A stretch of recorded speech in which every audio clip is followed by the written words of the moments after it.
So once again welcome back to CS Rockers 2.0. Big ബോസിൽ ഇപ്പോൾ സിബിൻ കൈ അടക്കിക്കൊണ്ടിരിക്കുകയാണ്. സിബിൻ തൂക്കി എന്ന് തന്നെ പറയാം. ബിഗ് ബോസ് വീട് ഇപ്പോൾ ഫുൾ സ്ക്രീൻ സ്പേസും സിബിന് തന്നെയാണ് കിട്ടിക്കൊണ്ടിരിക്കുന്നത്.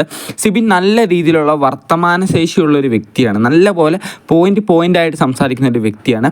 അതേപോലെ ഇന്ന് രാവിലെ തന്നെ ഒരു കാര്യം ചെയ്യുകയാണ്. ഇതിൻ്റെ പേരിൽ ബിഗ് ബോസ് വീട്ടിൽ നല്ല രീതിയിലുള്ള ഒരു പൊട്ടിത്തെറി നടക്കാനുള്ള ചാൻസസും ഉണ്ട്. അതുമാത്രമല്ല, ലാലേട്ടൻ വരുന്ന എപ്പിസോഡിലും ഒരു പവർഫുള്ളായിട്ടുള്ള ഒരു എപ്പിസോഡാക്കി മാറ്റാനുള്ള ശേഷിയുള്ള ഒരു കണ്ടൻറ്റും കൂടിയായിരുന്നു ഇത്.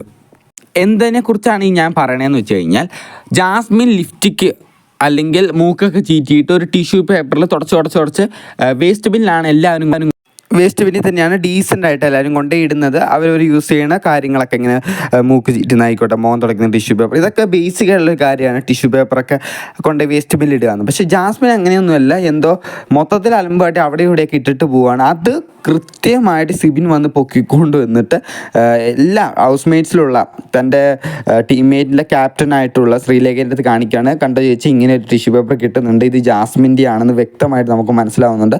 ഭയങ്കര ലിപ്സ്റ്റിക്കൊക്കെ ഉണ്ടെന്നൊക്കെ പറഞ്ഞ് കാണിക്കുകയാണ്. അപ്പോൾ ശ്രീലേഖ തന്നെ ജാസ്മിനോട് പറഞ്ഞിട്ടില്ലെങ്കിലും എല്ലാവരോടും പോയി പറയുന്നുണ്ട്. എല്ലാ ലിപ്സ്റ്റിക് ഉപയോഗിക്കുന്ന ലേഡീസിനോടും പോയി പറയുന്നുണ്ട്. അതായത് നിങ്ങൾ ഉപയോഗിക്കുന്ന ഈ ടിഷ്യൂ പേപ്പർ കറക്റ്റായിട്ട് വേസ്റ്റ് ബിന്നിൽ ഇടുക. പക്ഷേ എല്ലാവർക്കും അറിയാം ജാസ്മിൻ ഭാഗത്തു നിന്ന് തന്നെയാണ് ഈ പ്രശ്നം സംഭവിച്ചിട്ടുള്ളതെന്നും ജാസ്മിൻ തന്നെയാണ് ഇട്ടിട്ടുള്ളതെന്നും. അപ്പോൾ എല്ലാവരോടൊന്നും പോയി പറയുകയാണ്. അല്ലെങ്കിൽ തന്നെ ജാസ്മിൻ ഹൈജീൻ ഇല്ല എന്ന് പറഞ്ഞ് 2-3 ആഴ്ചയായിട്ട് ഭയങ്കര ട്രോൾസ് ആയിരുന്നു. അത് വീണ്ടും റിപ്പീറ്റ് ചെയ്യുന്ന രീതിയിലാണ് ഇപ്പോൾ ജാസ്മിൻ കാണിച്ചുകൊണ്ടിരിക്കുന്നത്. എന്തായാലും ലാലേട്ടൻ വരുമ്പോൾ ഇതും ചോദ്യം ചെയ്ത് ചിലപ്പോൾ അടിച്ചമർത്താനുള്ള ചാൻസസ് കൂടുതലാണ്. എന്തായാലും ഇനി പോകുന്തോറും എന്തൊക്കെ സംഭവിക്കുന്നു കണ്ടു തന്നെ അറിയാം. നിങ്ങൾക്ക് ബിഗ് ബോസ് വീട്ടിലെ ഏറ്റവും ഇഷ്ടം ആരാന്ന് വെച്ചാൽ അത് കമൻറ്റ് ചെയ്യാൻ മറക്കരുത് കേട്ടോ. അതുമാത്രമല്ല, തൊണ്ടയിൽ വെള്ളം പറ്റിച്ച് ഇത്രയും കാര്യം നിങ്ങളോട് പറയുന്ന എനിക്ക് വേണ്ടി ഒരു ലൈക്കെങ്കിലും അറ്റ്ലീസ്റ്റ് ഒന്ന് അടിക്കണേ. ബൈ.